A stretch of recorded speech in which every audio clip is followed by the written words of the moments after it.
Hello students, हमने अभी तक एक्सरसाइज जो है सेकंड एक्सरसाइज थर्ड चैप्टर की, उसमें हमने अभी तक क्वेश्चन नंबर कहाँ तक कर लिया? क्वेश्चन नंबर 3 तक कर लिया, राइट।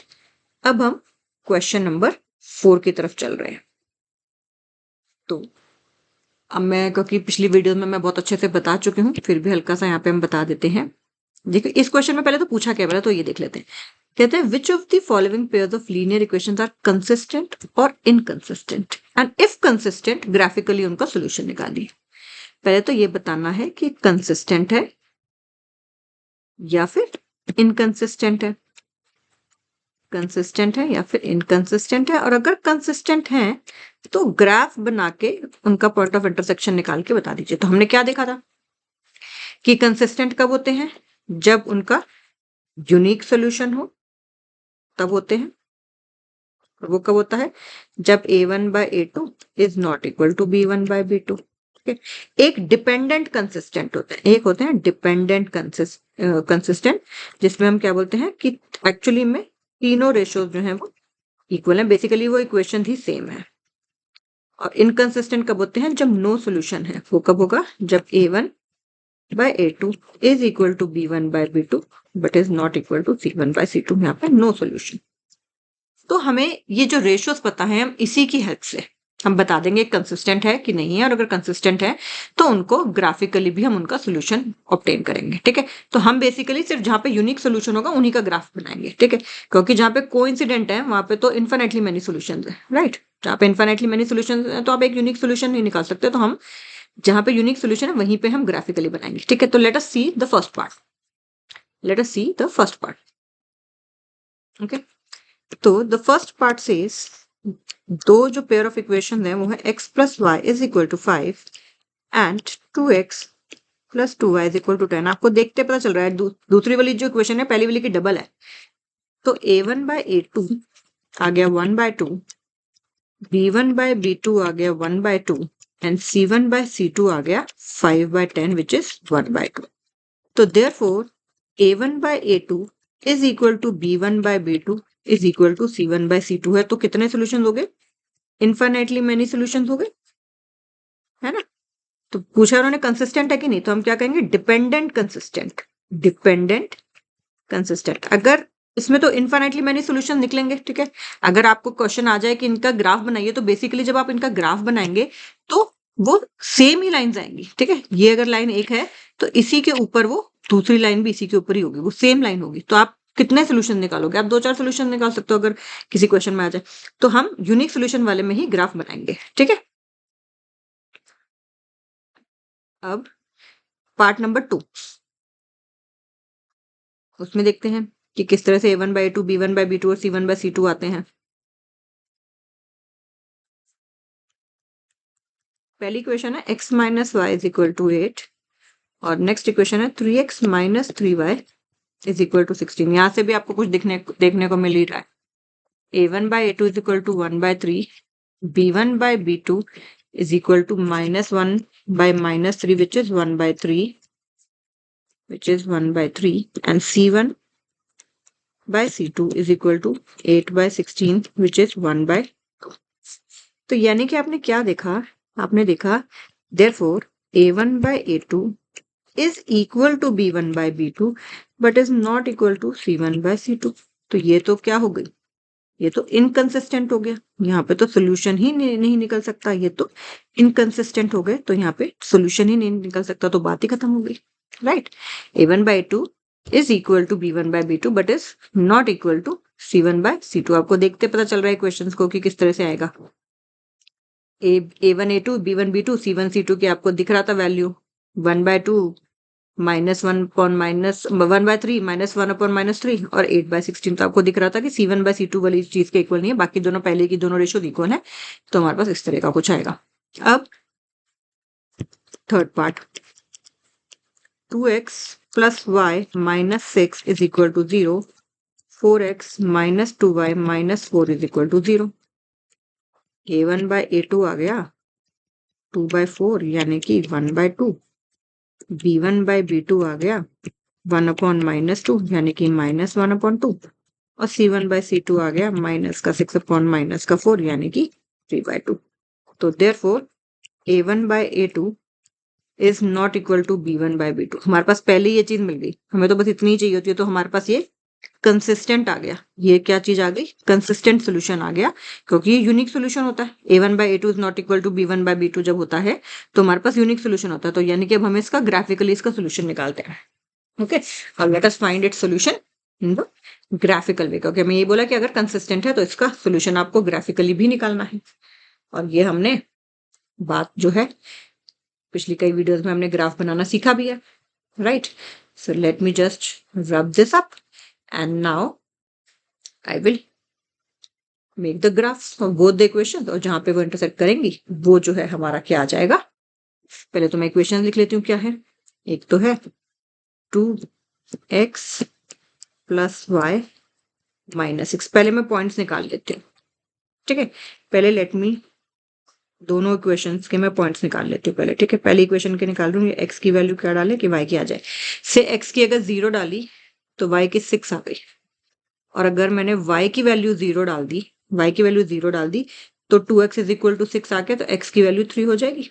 देख लो जाए, इसको आपने 0 डाला तो 0 plus y minus 6 is equal to 0, तो y is equal to 0 plus 6 यानी कि 6। तो ये हमने निकाल दी, 0 डाला तो 6 आ गई।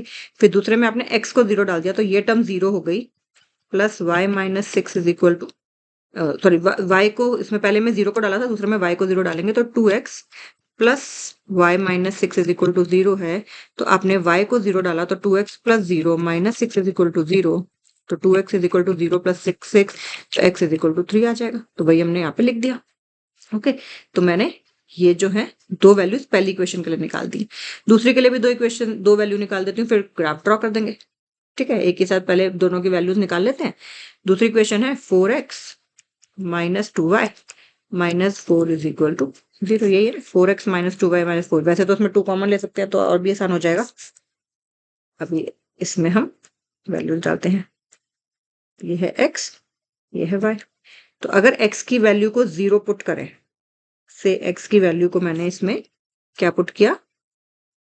0 पुट किया, तो ये वाली टर्म 0 हो गई, तो माइनस 2y, तो minus 2y minus 4 is equal to 0 आ गया, तो minus 2y is equal to plus का 4 आ जाएगा। तो y की वैल्यू कितनी आ जाएगी? माइनस, y की वैल्यू कितनी आ गई? माइनस 2। मैंने किसको पुट किया था? x को 0 पुट किया था। अब अगले में y को 0 पुट कर दूं, ठीक है? अगले में मैं y को 0 पुट कर देती हूँ, y को 0 पुट कर देती हूँ तो ये वाली टर्म गायब हो जाएगी, तो 4x minus 4 is equal to 0 बचेगा, तो 4x इक्वल टू 4, तो x की value 1। 4x minus 0 minus 4 is equal to 0, तो 4x is equal to 0 plus 4, तो 4x इज इक्वल टू 4, तो x is equal to 4 upon 4 यानी कि 1, राइट? तो हमारे पास दो दो पॉइंट आ गए, इतने बहुत है। चलो ठीक है, लेट अस सी कि कहीं पे क्या वो इंटरसेक्ट करेंगे। अब हम जो रूल्ड लाइंस का बना देते हैं, ठीक है? All right, now let us make the graph. Okay, first let me rub this and this, and now let us make the graph.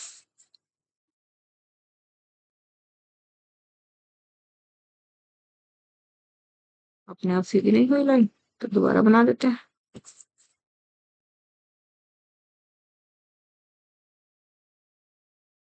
Okay.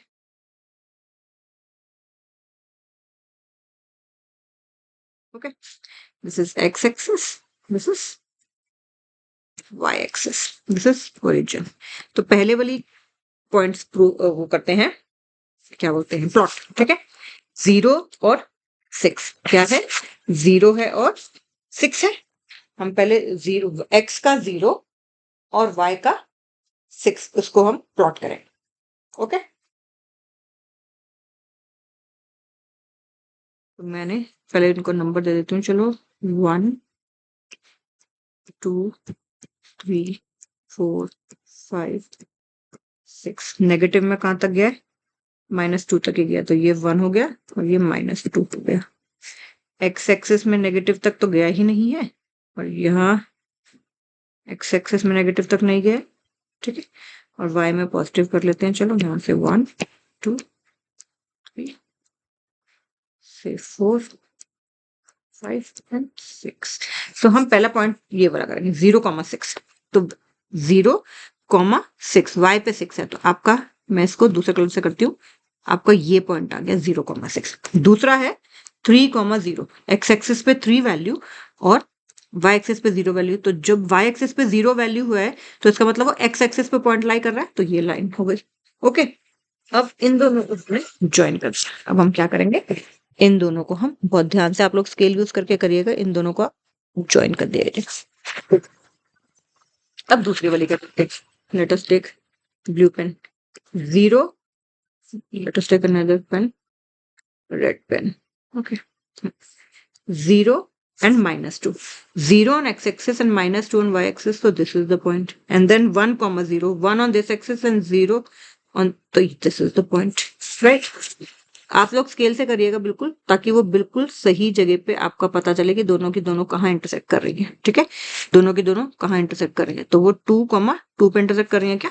Late us सी, 2,2 पे ही इंटरसेक्ट लग रहा है कि कर रही हैं। एक बार चेक भी कर लेते हैं कि हमने, क्योंकि बिना स्केल के बनाया है, तो हमारी इक्वेशंस क्या थी, हमारी इक्वेशंस अब देख लेते हैं क्या थी ना, उसमें दोनों वैल्यू डाल के देखते हैं क्या ये सही है, तो पता चल जाएगा हमारा। ओके, तो पहली इक्वेशन में डालते हैं, इसमें डालते हैं 2 to the 4 प्लस 2 -6, कितना है 6 - 6 0। ठीक है, यहाँ करें 4 to the 8, 4 to the 8 minus 2 4 the 8 -4, 8 में से 4 गए 4, 4 - 4 इज इक्वल टू 0। तो यानी कि हमारा जो सोल्यूशन है, जो इंटरसेक्ट कर रहा है, जो आया है ये यूनिक सोल्यूशन 2,2, ग्राफिकली हमने फाइंड कर दिया कि क्या सोल्यूशन है हमारा, 2,2, x की वैल्यू 2, y की वैल्यू 2। तो क्या मुश्किल है, बहुत ध्यान से करोगे, ग्राफ स्केल से ध्यान से बनाओगे तो कोई भी दिक्कत नहीं आएगी, राइट। अब हमें इसका ये कौन सा पार्ट था, ये था थर्ड पार्ट। अब let us change the graph to normal. Okay, now अब फोर्थ वाले देखते हैं, 2x - 2y - 2, fourth part 2x - 2y - 2। एक तो इक्वेशन ये थी, है ना, 2x - 2y - 2 equal to 0, 4x - 4y - 5, 4x - 4y - 5, 4x - 4y - 5, ये इक्वल टू 0, ये equal to 0। a1 by a2 की वैल्यू आ गई 2/4 which is 1/2, b1 by b2 की वैल्यू आ गई -2 by -4 which is 1/2, which is 1/2, and c1 by c2 की value आ गई कितनी, -2 upon -5 which is 2/5। तो आप देख रहे हो a1 by a2 और b1 by b2 की सेम वैल्यू और c1 by c2 के इक्वल नहीं है, तो देयरफॉर आप लिखोगे therefore a1 by a2 is equal to b1 by b2 but is not equal to c1 by c2। तो ऐसे केस में तो क्या है, इनकंसिस्टेंट है, ये तो नो सोल्यूशन वाला क्लॉज है हमारा, इनकंसिस्टेंट, है ना। तो हमें यहाँ पे ग्राफ ड्रॉ करने की जरूरत नहीं, क्योंकि इनकंसिस्टेंट है मतलब सोल्यूशन ही नहीं है, और सोल्यूशन ही नहीं है तो फिर आप कैसे बनाओगे, है ना। आप ध्यान से करेंगे तो आपको कोई भी दिक्कत नहीं आएगी, और साथ साथ फिर हम उसके बाद हमें बोर्ड के एग्जाम्स के, प्रीवियस ईयर बोर्ड एग्जाम्स के भी क्वेश्चन देखने हैं। अब आ जाते हैं क्वेश्चन नंबर 5 पे, which says, what are the questions is, the question says that half the perimeter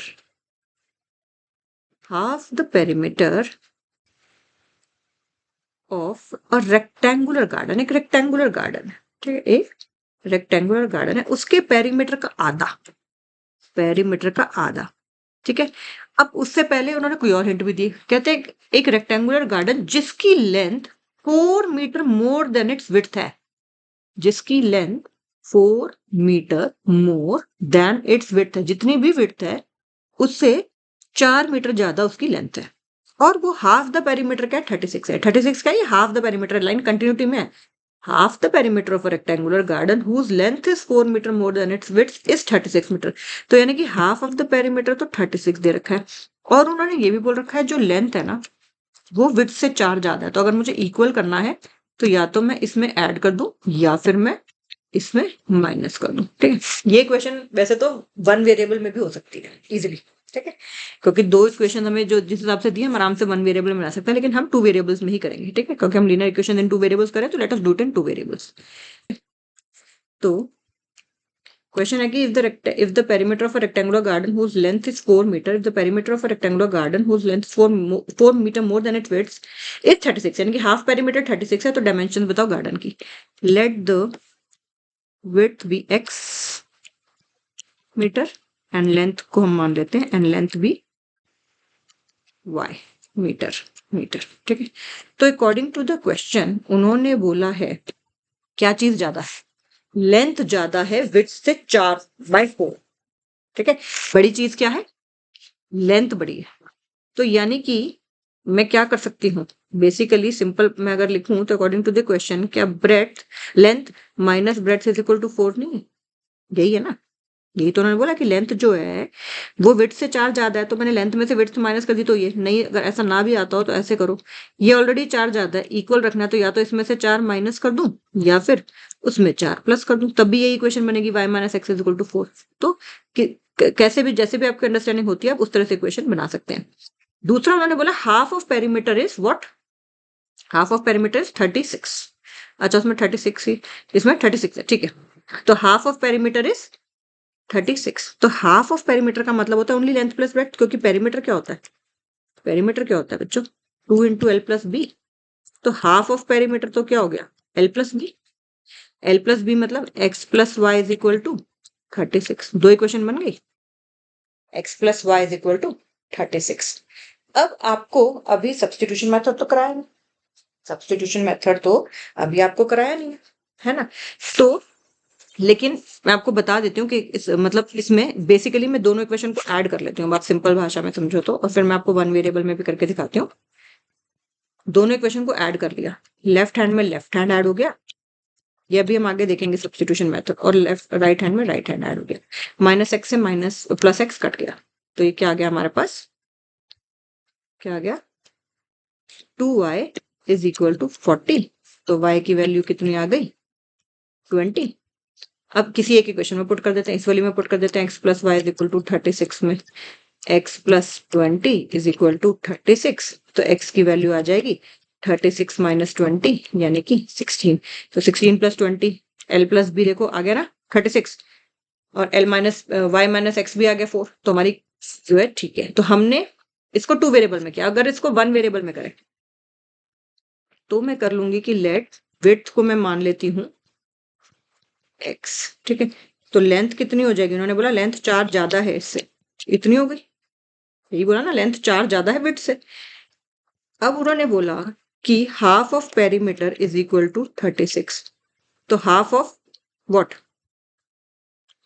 2, perimeter क्या होता है 2 इंटू एल प्लस बी, ये 2 से 2 कट गया तो एल प्लस बी, एल और बी की वैल्यू ये डाल देती हूँ, एक्स और x plus 4 is equal to 36। तो 2x is equal to 36 minus 4 32। तो x की वैल्यू कितनी आ गई 16। x की वैल्यू 16 आ गई, विड्थ की वैल्यू कितनी आ जाएगी 20 आ गई, मीटर मीटर लगा देना। तो क्या मुश्किल है क्वेश्चन, नहीं है ना। तो आप अगर करोगे तो आराम से आपसे क्वेश्चन हो जाएंगे। ठीक है, तो अभी के लिए इतना ही, and keep practising, take care, bye.